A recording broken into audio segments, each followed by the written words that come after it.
In the name of Allah, the most compassionate, the most merciful, and may the peace and blessing of Allah be upon His last and beloved Messenger Muhammad, and may the peace and blessing of Allah be upon you all. This is the 25th episode of the Qur'an in Practice program, as entitled Understanding Stars from the Qur'an.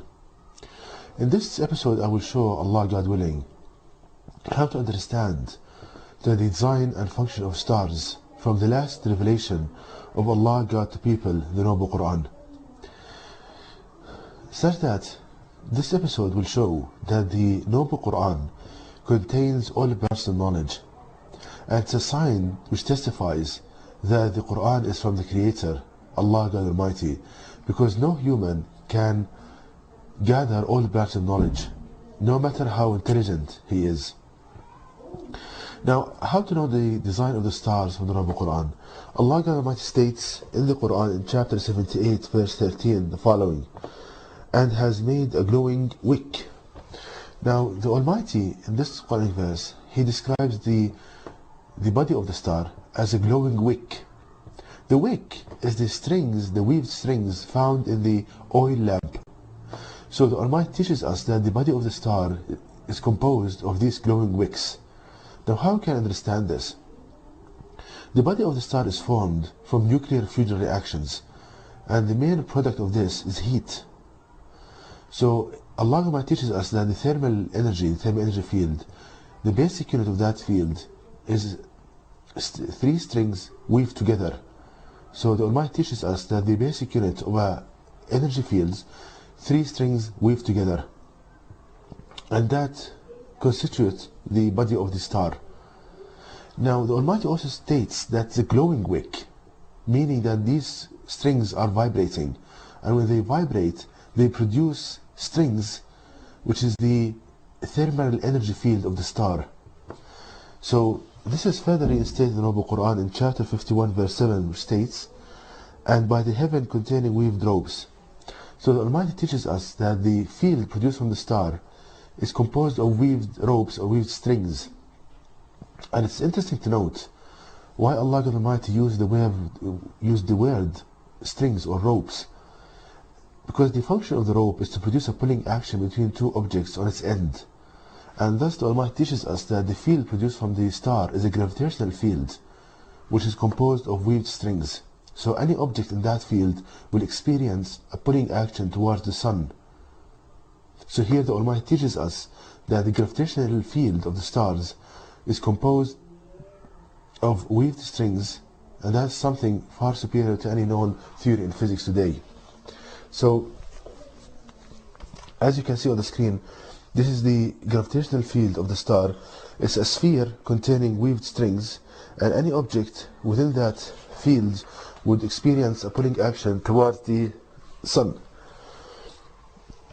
Now, having understood this, we understand the main function of the stars.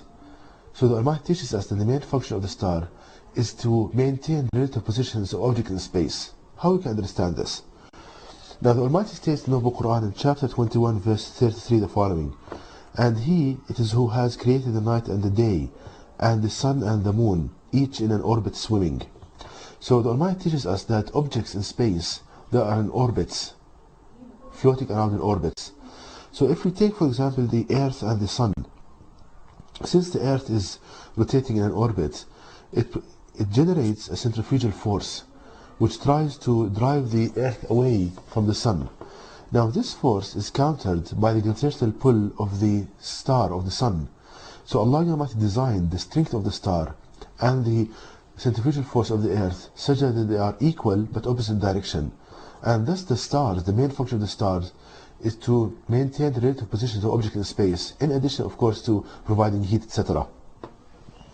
Now having understood this, we can understand another fact, that Allah Almighty in the Noble Qur'an states that also the sun is moving in an orbit, meaning that the sun is rotating in an orbit.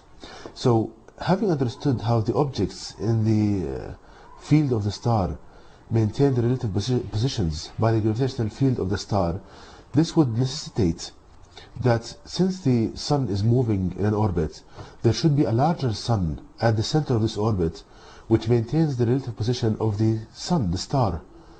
So you can see a sequence here that the star maintains the relative position of smaller objects, thus, and the sun, since Allah Almighty teaches us that it's moving in an orbit, thus there should be another star, larger star, that maintains the position of our star, our sun. So it keeps getting bigger and bigger. And this explains what in cosmology they say about black holes. Now what's known about black holes is that they are objects having so much high gravitational energy. Now Allah Almighty teaches us this in a clearer terms, that a black hole is a star which is so huge and have this kind of high magnetic and gravitational field that can maintain the relative positions of thousands of larger objects. So once more, a black hole, it's a star having so much gravitational energy, very high gravitational energy, that can maintain the relative positions of so many objects in its gravitational field. So we see, brothers and sisters, how Allah Almighty teaches us from the Noble Qur'an cosmology and the design and function of the stars in a way that's far superior to any man-written book. And this sign of Allah Almighty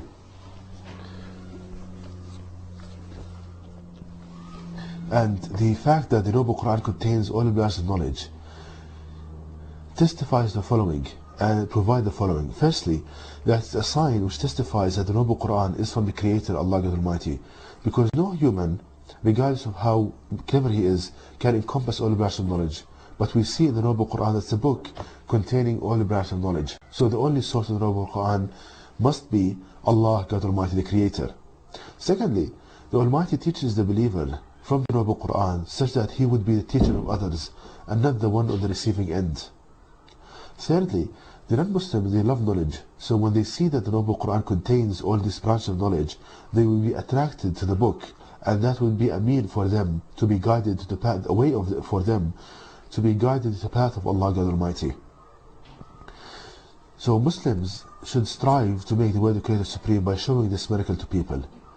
And to know more details about this topic, please visit my website at www.quran-miracle.com. Please cite once more, www.quran-miracle.com, and you can email me at zaidquran@yahoo.com, and may the peace and blessings of Allah be upon you all.